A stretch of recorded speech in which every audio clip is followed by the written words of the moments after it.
Hey guys, what's up?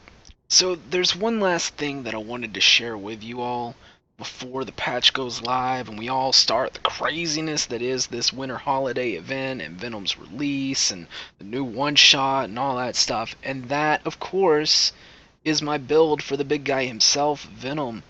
And I've put together a pretty nice build on Test Center. I'm not sure I'm going to be able to replicate it on live because I did have to gut a few of my characters and take their most valuable items to make it happen. But let's go over it anyway. We'll start with the skills and then we'll get to the gear. I put it's a melee focused build that is also a hybrid thing. So it's got a focus on melee, but uses a few range skills to proc certain things like Gamora, and I haven't. I opted not for a Idol of Khonshu, but we'll talk about that in the artifacts. Anyway, let's look at the build. Lethal Protector. I don't use Hungering Strike. I do use Predator's Web for the vulnerability and slow. I don't. I use this a lot. Tendril Lunge. I'm always using this, getting around, but it's not really for damage, just mobility.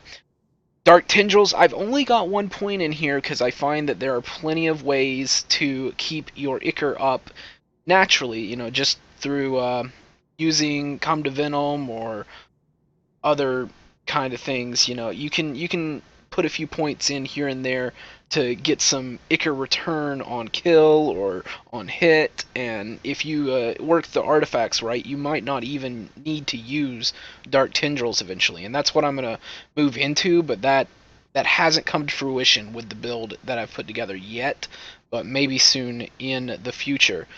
For now, though, just 1 point in Dark Tendrils to get my Ichor back up when I need it.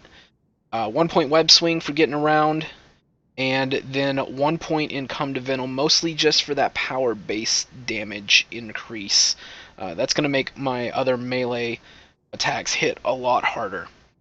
It does do a significant amount of damage on its own, but I don't think it's worth pumping points into over some of the other stuff that I've got going on.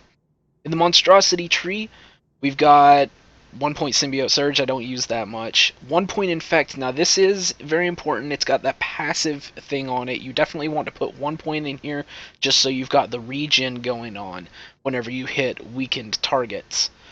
And now we've got the main boss killer, the single target, go to town and wreck somebody's face, Deadly Maw. It's pretty awesome. 20 points all the way. 1 point Wicked Visage for the CC break and the irresistible crowd control. That is awesome. You can throw 1 point in here, Devouring Tendrils. It does have its uses for AoE slaughter and all that, but I have not put the point in yet. I've got 4 points left over. We'll see if I end up putting the points in there. Anyway, Writhing Tendrils, though, is a core part of my build, giving me that extra twice per second damage over time, and the ranged power base damage. That ranged power boost, not too used, because I don't really have any other ranged powers other than Writhing Tendrils, but it does plenty of damage on its own, works into my single target rotation, and also does some AoE, so very nice. Hungry Maw, incredibly useful. Not only does it have the heal on it when used, which is good for getting your health back up, obviously, but it does tons of damage. So good on the damage. So I highly recommend this skill. It's got an 8-second cooldown, but when you use it, you will destroy everything around. I'm not 100% sure how well it works on single targets. Like, if it might be better just to use Deadly Maw, but it's still very useful for that regenerate, fighting curse and all that. Very much appreciated. Now we get into where most of the points are spent. I've only gone with 1 point in We Are Unstoppable. All I wanted there was the damage negation. I wasn't too concerned with the defense or the health cost reduction or reducing the cooldown of the killing blow thing. Whatever. I'm just going to take the damage negation and move on. I'd rather stack damage because I find that Venom is tanky enough in this build. Now we've got We Are Cunning, crit hit rating of almost 800. No, sorry, almost 1,000. Oof. A few more points in here. and I would be at 1,000 crit rating with that when it's doubled up by using Writhing Tendrils. There's again the using Writhing Tendrils on cooldown allows you to get that critical hit buff. And the reason I went with We Are Cunning over We Are Powerful is so that I can get Infect proccing without having to actually cast it, without having it on my bar, anything like that. And also, we've got the power buff on there as well. I prefer the power buff over the, I think it's, I forget, endurance maybe, or toughness on this one. And yeah, I'd prefer the power buff. So there we go. Now moving on, We Are Legion, 20 points. Now, I've sort of chosen this one for flavor. I like the summons. I don't know that they do great damage or anything like that. Like I said, I went for this for flavor because I wanted to use the little symbiote spawns. This one may in fact be more damage, especially on single targets. We Are Lethal, giving you a boost to your Ichor power spenders. Like this one, it would huge boost to Deadly Maw. So yeah, you can go with that if you want, but I'm going with Legion, and we'll see how it works out. Of course, 20 points in Symbiotic Spikes, so good. Hits so hard. And then 20 points in Parasitic Tendrils. This thing is insane. Let's have a look at the gear. First things first, we've got a Taskmaster's Fighting Guide for Losers. Hand of Doom. Advanced Crimson Crystal of Sidorak. And Gem of the Cursed. You know, the typical best in slot stuff. There's a lot of other options you can throw in here, but you're of course going to want them all blessed with Hela. You want a Curse Medallion for this build. It's mostly a melee-based build, so Curse Medallion is a no-brainer. I've got a Lady of the Sword right now. You could throw a God of Mischief, or really, there's a lot of options here. Right now I'm using this, and I might switch up to God of Mischief. I think it might be better. But for now, I'm going to stick with this. I'm using Relic of Lemuria, but you can use Atlantis if you want to. I just went with this initially for the Uber regen stacking. I'm finding, though, that I don't need as much regen as I've got on this guy, especially with the amount of health return that Parasitic Tendrils gives me. So I might, swap that out for some Atlantis for more damage. Gungnir, again, like I said, not needing as much survivability on him as I was thinking, so not going with the Excalibur, instead going with possibly increased damage from Gungnir here, with the crit hit rating, crit damage, and some brutal strike rating too. A good Cosmic Ring is solid here. He doesn't use too much movement, so probably don't want the Midtown Ring. Again, though, that's up for debate.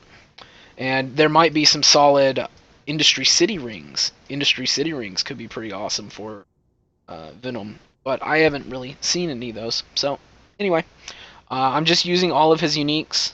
I really like this one and his own weapon as well. Like his slot 1 and his slot 5.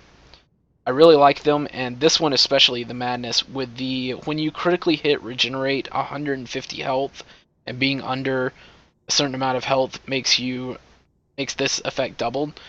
Now, there is a little bit of a question here as to whether or not this effect is, he's got two options for his slot 5. He's got one that he has on his own and one that he shares with Spider-Man. Somewhere. I swear I had one. There it is. There it is! Sin Eater Cot. Now, it's got a lot of crit rating on it, and this could be really, really good for him. But I decided to go with the Madness because it gives me the points in Monstrosity. And Monstrosity is the tree that houses Deadly Maw, my single target boss killer. So those extra points in Monstrosity, I'm not 100% sure whether it comes out better in the long run, because that is a lot of crit rating to give up. Alright, of course you want to do crit damage on the costume, and I'm using a pretty nice pet here, Old Lace. Refighting, melee damage. I want to turn that purple into Brutal Strike, 10% damage when brutally striking. And then the green and the blue, I don't really know what I want to do there. A solid insignia, there's a lot of options here.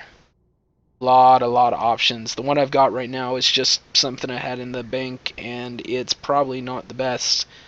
It's just some, I like bullseye medallions because they give you the brute strike and brute rating.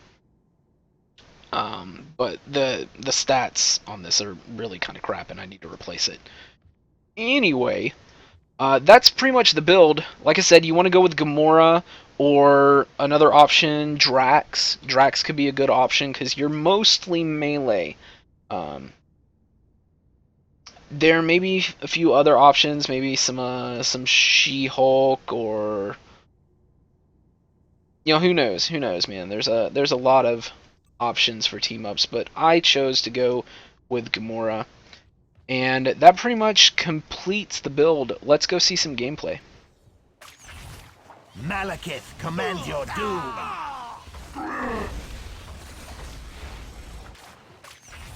Cut them down. Drown them in the deepest mud. Time for some dark magic.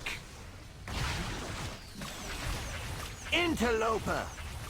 Bind their souls.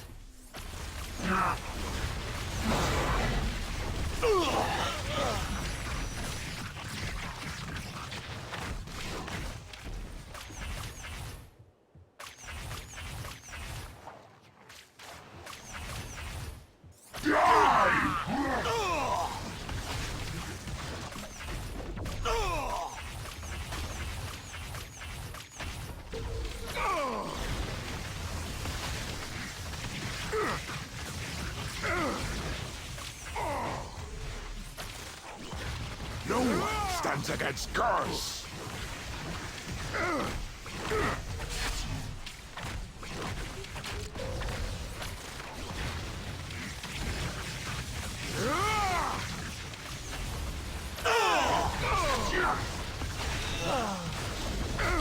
Shroud them in a cloak of pain.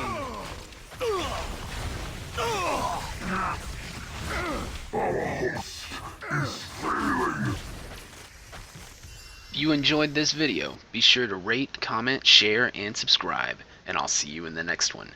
Until then, take it easy, have a good one, peace.